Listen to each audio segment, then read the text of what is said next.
Monsieur Campana, si on vous demandait qu'est-ce que la mort? Avant d'arriver, avant de retrouver ce qu'il y a derrière, mais d'abord, qu'est-ce que la mort pour vous? Déjà, oui, c'est bien. C'est bien de définir qu'est-ce que la mort, oui. C'est vrai. S'il y a la vie quelque part, la vie elle est possible parce qu'il y a un processus de dégradation naturelle qui est appelé mort. Je peux prendre un exemple de dire si je veux manger un fruit, à un moment donné, que ce fruit soit bon, il faut qu'il y ait une fleur, il faut que cette fleur meure, elle soit fécondée d'abord et qu'elle meure, que le fruit prenne forme peu à peu, qu'il mûrisse, puis un jour, quand il est à maturité, je peux le manger. Si je ne le mange pas, il meurt, il va tomber, il va pourrir. Il y a donc un processus naturel dans toute chose, même dans une maison, peu à peu, de neuve, elle va devenir vieille. Et puis un jour, on peut plus la rénover, et il faudra la raser, la reconstruire. Donc la vie, elle existe parce qu'il y a continuellement ce continu changement de neuf à vieux, disparaître pour revenir de nouveau, etc. Donc la mort est un processus tout à fait naturel, mais que l'homme considère de manière très différente, un petit peu selon les croyances. Absolument. Parce que je vois qu'il y a dans certaines croyances, la mort c'est une fête, et dans d'autres, moi je suis d'origine donc chrétienne, la mort, en tout cas aujourd'hui, est devenue quelque chose de très lourd. Absolument. Que l'on essaye presque de cacher, comme c'était presque quelque chose de honteux. C'est le sentiment que de plus en plus j'ai, en tout cas en Europe, en Suisse, par rapport à cette, à cet état naturel de toute chose. Toute chose doit vieillir et disparaître. Et puis un jour, elle est remplacée. Même la chaise, le jour où elle se casse, je la remplace, mais je ne peux pas la remplacer avant qu'elle ait fini son parcours, si on veut. Même un objet, il est quelque part, il fait partie de ce cycle de changement, de vieillissement, disparaître et revenir. Alors donc, si on vous écoute bien, la mort serait en fait la transition entre, notre vie et puis en fait une prochaine renaissance. Voilà, c'est là les différentes croyances. Moi, je ne veux pas y rentrer. Je suis pas là pour juger ou comme ça. Ma vision maintenant de la mort est que quelque part c'est un niveau de conscience. Dans un niveau de conscience spirituelle, c'est-à-dire dans le concept que le vivant, c'est l'âme, que je suis cette âme, l'âme étant métaphysique, l'âme ne peut pas mourir, c'est la matière qui meurt. Le support, c'est le corps. Donc dans cette vision que le Raja Yoga permet à l'étudiant de pratiquer et de découvrir que effectivement il y a une réalité là derrière, dans cette vision, la mort, en fait, elle n'existe pas. C'est un rôle qui finit et un autre rôle va recommencer. D'accord. Donc, par exemple, maintenant, je joue le rôle de Luca Campana. Vous m'avez présenté, mais vous avez présenté un nom qui se réfère à ce corps que vous voyez en face de vous. Oui. Mais moi qui vous parle, je n'ai pas de nom parce que je suis métaphysique. Et vous qui m'écoutez, vous êtes aussi une âme, c'est-à-dire une graine d'énergie non matérielle. Oui. Et vous écoutez, comme moi je m'exprime à travers les organes des sens, vous écoutez à travers vos organes des sens, et quelque part on communique. Mais nous jouons un rôle. Je joue le rôle de Luca Campana, un Suisse, etc. Mais demain, le jour où ce corps me lâche, je suis obligé de le quitter et je vais jouer un autre rôle. Oui. Vous voyez, la notion de la mort, elle est très personnelle en fonction de mon niveau de conscience. C'est-à-dire, la conscience pour moi veut dire comment je me vois réellement, qui je suis réellement. La question, elle est peut-être là. Qui suis-je? Vous voyez? On va vous retourner la question. Qui sommes-nous et qui suis-je? Si je me regarde dans une glace, j'invite chaque auditeur à se regarder une fois, mais assez proche dans une glace, et se dire, se regarder dans les yeux, se dire, mais qui es-tu là derrière? Qui es-tu vraiment? Est-ce que c'est uniquement ce physique que je vois, ou bien est-ce qu'il y a autre chose? Et on ressent, et ça, la méditation que le Raja Yoga véhicule permet à l'individu, à la personne qui commence à s'initier, à entrer dans la méditation, à faire l'expérience qu'effectivement, quelque part, je me trouve en tant que âme ou esprit, nous on appelle l'âme, l'âme humaine, en tant que âme, je me trouve ici au milieu du front, à la racine du cerveau. Et on peut presque sentir qu'on est là, on est assis là, si on peut appeler ça comme ça, voyez. Et donc, pour le Raja Yoga, la mort n'existe pas. C'est un rôle qui se termine. Oui. Le rôle de Lucas, un jour, il va se terminer. Et puis, je vais reprendre un autre rôle. Maintenant, je ne veux pas entrer dans le fait de dire c'est meilleur le prochain ou moins bien, etc. Là, on s'éloigne peut-être un petit peu de la discussion. Je vous laisse à vous de... Oui, on est obligé peut-être parce qu'on va aborder un autre volet tout à l'heure. Mais juste avant, c'est vrai que la manière dans votre description, la mort, c'est juste. Je vis. On va prendre du manière terre à terre. Je vis. Il y a une transition. Je renais. C'est cette transition qui est appelée la mort. Voilà. Ce qu'on aimerait savoir, qu'est-ce qui se passe pendant cette transition en fait? Est-ce que je suis conscient de tout ce que j'ai fait ou bien de tout ce que je ferai dans une prochaine vie? Parce que je disais, on va aborder un autre volet tout à l'heure, c'est de croire également à la renaissance. Oui. On va en reparler tout à l'heure. Mais qu'est-ce qui se passe pendant cette transition-là? Ce qu'on appelle la mort, pendant cette transition. Est-ce que je suis conscient ou je suis inconscient? Alors, le Raja Yoga nous dit toujours, l'âme, quand elle quitte un corps, elle le quitte d'une manière très rapide. C'est-à-dire, tant qu'elle est attachée à un corps, là, il y a toujours un peu de vie dans le corps. Mais le moment où l'âme s'en va, le corps est donc mort. On ne peut plus revenir et puis le faire revivre parce qu'il y a des dégâts qui s'installent. Oui. Le fonctionnement des organes vitaux tels que le cerveau, si l'irrigation ne se fait pas, en quelques secondes, on perd tout de suite des facultés, etc. Donc l'âme, une fois qu'elle a quitté un corps, elle a quitté aussi, elle a terminé le rôle de telle et telle personne. Donc Lucas, c'est si je meurs tout à l'heure, demain, bien je quitte ce rôle de Lucas et très rapidement, je vais dans un autre ventre maternel dans lequel je resterai un certain nombre de mois. Généralement, c'est vers le 4e mois que l'âme vient. Quand le bébé commence à bouger, c'est que l'âme a pris possession du corps. Donc, pendant les 4 premiers mois, vers la fin du 4e mois, le bébé commence à bouger. Et dès le moment où il bouge, l'âme, c'est que l'âme est arrivée. L'âme a pris possession du bébé. Donc, je quitte ce costume, pas 4 mois avant, mais je le quitte probablement le temps n'existe pas en dehors de la matière. Donc, on peut pas dire un jour avant, 1 heure avant, c'est pas important, mais peu avant de reprendre le nouveau corps, je quitte le vieux corps. Voilà. Donc, il y a la transition, mais qui est très rapide. Il n'y a rien qui se passe entre deux. D'accord. C'est vrai que c'est très bien que vous l'expliquiez sur la conception du Raja Yoga parce que il y a certains courants de pensée qui expliquent que non, en fait, c'est un temps de latence qui est assez long, voilà, avant que le cosmos ne définisse dans tel ou tel, en fonction de ce qu'on appelle le karma. Je sais que vous forcément vous connaissez le thème parce que c'est dans également, n'est-ce pas, cette même grande famille d'écoles de spiritualité qu'on parle de karma également. En fait, en fonction de votre karma, on définira. Disons, les maîtres de l'univers définiront. Donc c'est assez important que vous l'expliquiez de cette manière-là, selon bien sûr Raja Yoga. Le corps, dès qu'il quitte, automatiquement, il intègre un autre corps. Pas de période en fait... il n'y a pas une période de transition pour l'âme, où elle resterait quelque part pour, je sais pas, avoir des visions de ce qu'elle va avoir, ou de ce qu'elle a fait, ou des choses comme ça. C'est pas tellement important non plus de se dire si éventuellement elle reste 1 semaine au lieu de 10 jours, ou d'1 mois. Ça n'a aucune importance sur le plan spirituel. Dès que vous n'avez plus un corps, vous n'avez plus non plus le temps. Le temps n'existe plus. 1 seconde ou 1 année, ça veut rien dire si j'ai pas quelque chose qui me fait sentir la faim, le sommeil, etc. Donc c'est le corps, la matière qui nous limite dans notre ressentir du temps.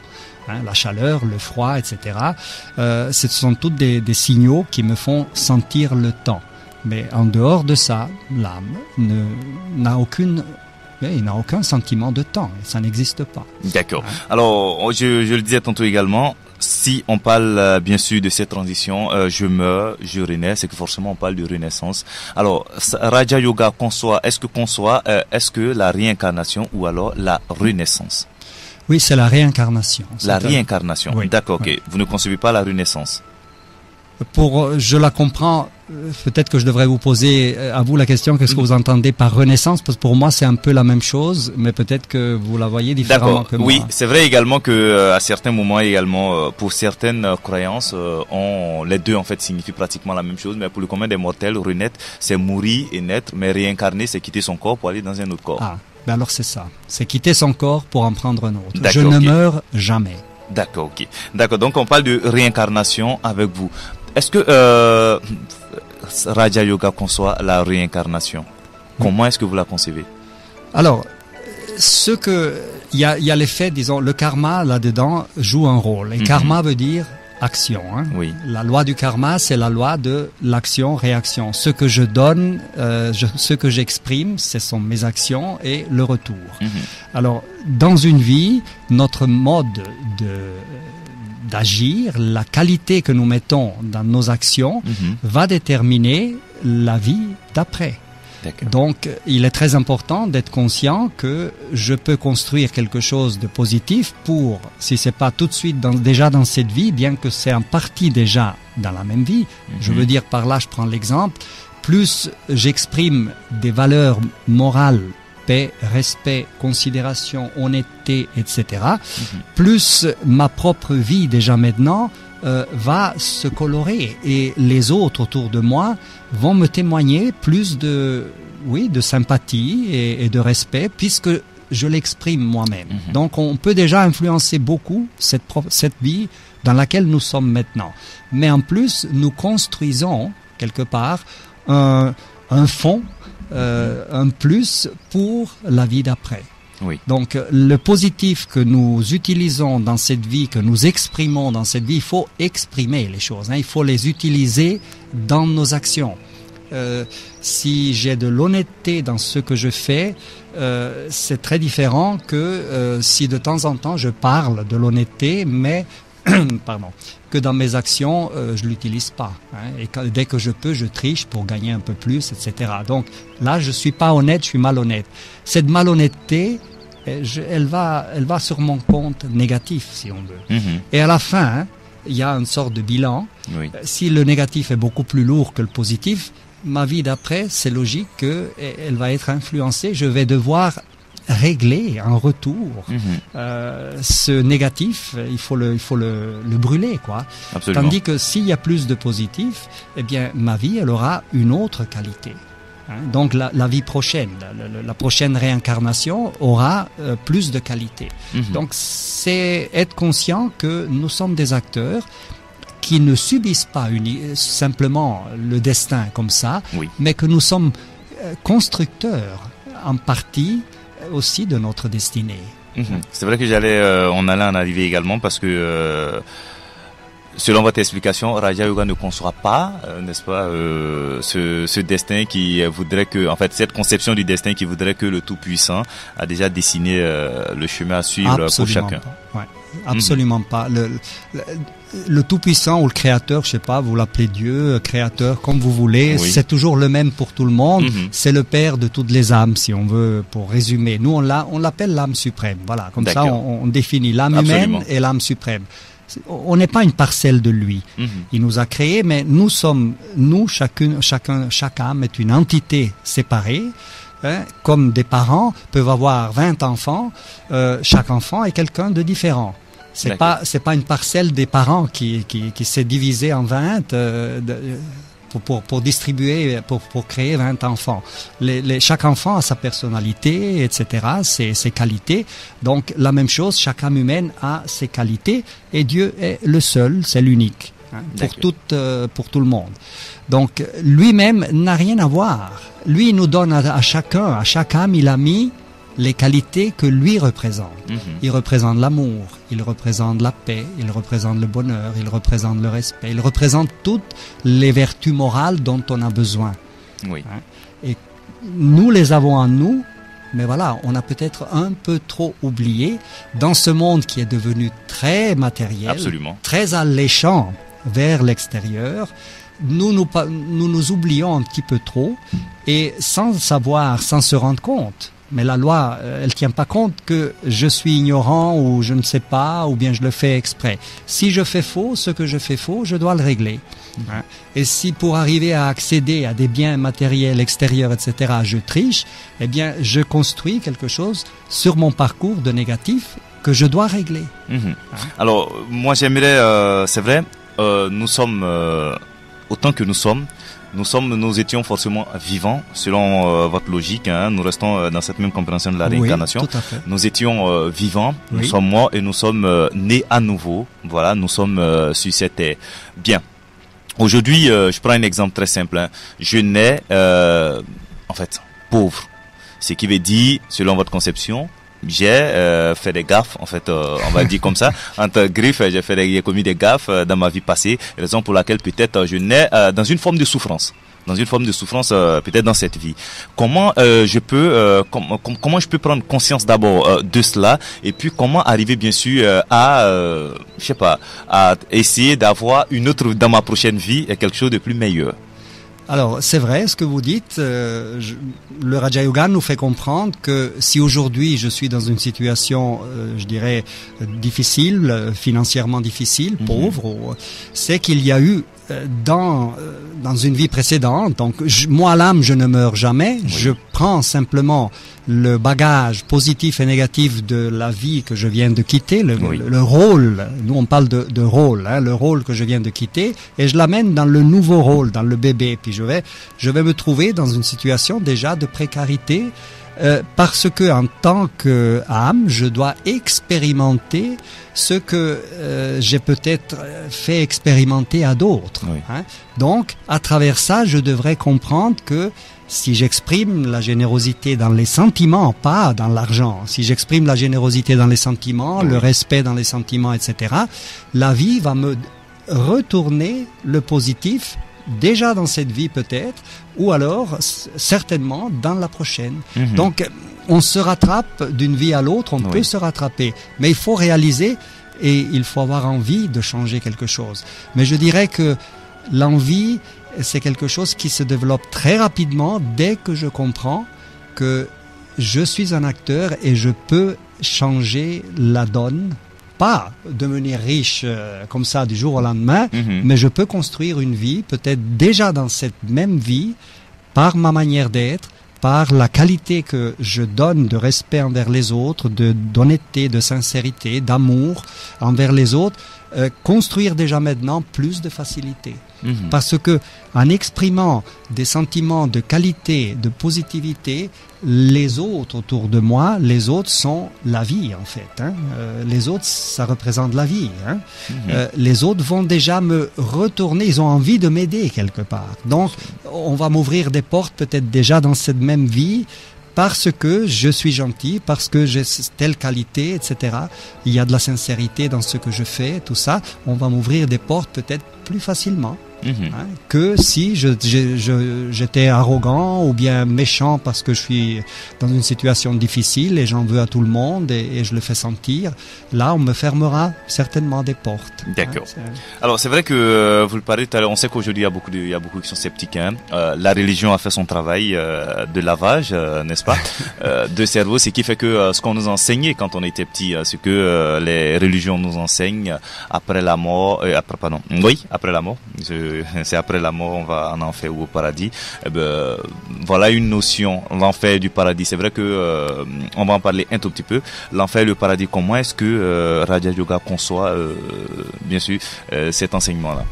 Alors, je pense que lorsqu'on voit le monde tel qu'il est, que ce soit dans nos pays nantis, hein, si on veut prendre l'Europe ou l'Amérique ou comme ça, des pays où on se dit tiens, il y a de l'opulence, oui, il y a beaucoup de riches, mais il y a aussi, même les gens qui se portent plus ou moins bien, il y a beaucoup de misère derrière. Misère intérieure peut-être, pas financière peut-être, mais intérieure, dans les sentiments, dans l'amour, dans le respect des uns et des autres, etc. Oui. Donc il y a beaucoup de gens, par exemple chez nous, dans nos pays, qui dépriment. Il y a beaucoup de déprimes, beaucoup de dépression nerveuse, parce que les gens sont pas heureux. Même dans les chaumières, on peut se dire waouh, ça doit être fantastique d'habiter dans une chaumière, mais derrière il n'y a pas toute la tendresse et l'amour et le respect, etc. Il y a plein d'histoires qui ne sont pas belles, oui. Très souvent. Donc on sait très bien aussi que la richesse n'apporte pas le bonheur.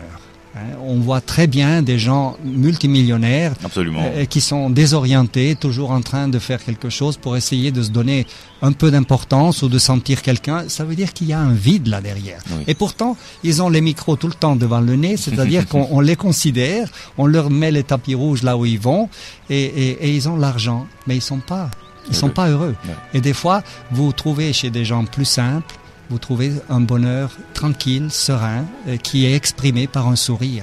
Oui. Ça a de la valeur.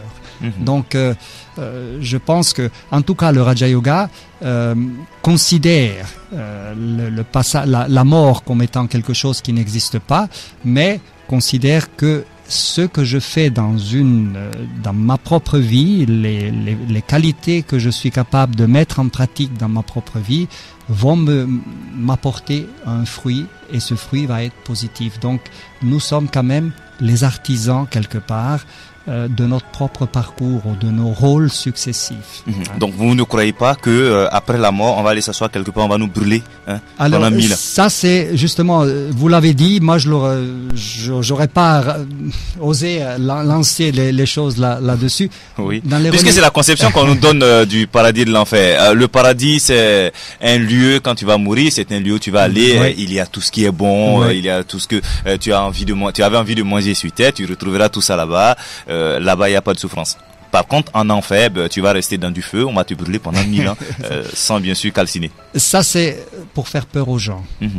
Les religions, souvent, ont fait peur aux gens. En tout cas, je parle de la religion chrétienne que je connais, elle a beaucoup fait peur aux gens. C'est une manière peut-être pour essayer de garder les gens fidèles, ou en tout cas qu'ils restent dans la même, dans la même écurie, si on veut. Oui. Et la méditation, ou plutôt la spiritualité, elle nous ouvre à des valeurs que nous avons en nous, et elle nous fait comprendre que nous sommes responsables de ce que nous faisons, et que la punition, nous nous la donnons tout seuls. Et enfer et paradis, si on regarde bien, c'est pas quelque part ailleurs. Le paradis n'est pas quelque part dans les nuages, et l'enfer n'est pas quelque chose en dessous, sous la terre. Mais c'est là dehors. Je suis désolé. Il y a des milliards, on peut presque dire aujourd'hui, de gens qui ne vivent pas, ils ne peuvent même pas manger à leur faim. Il y a 2 milliards aujourd'hui, selon les statistiques de l'ONU, qui ne mangent pas à leur faim. Dans un monde où de l'autre côté on jette par camion, par wagon des marchandises. Donc il y a quelque chose là. Pour les uns c'est un enfer quand on ne sait pas ce qu'on va manger tout à l'heure, et puis on a le ventre creux. Ou bien alors même dans des situations aujourd'hui, il y a des situations dramatiques pour des millions de gens, dans toutes sortes de situations, quelles qu'elles soient, pour des enfants, pour des femmes, pour des adultes, c'est égal. Il y a des guerres larvées, il y a des peurs énormes, il y a une négativité énorme. Pour moi, ça, c'est l'enfer.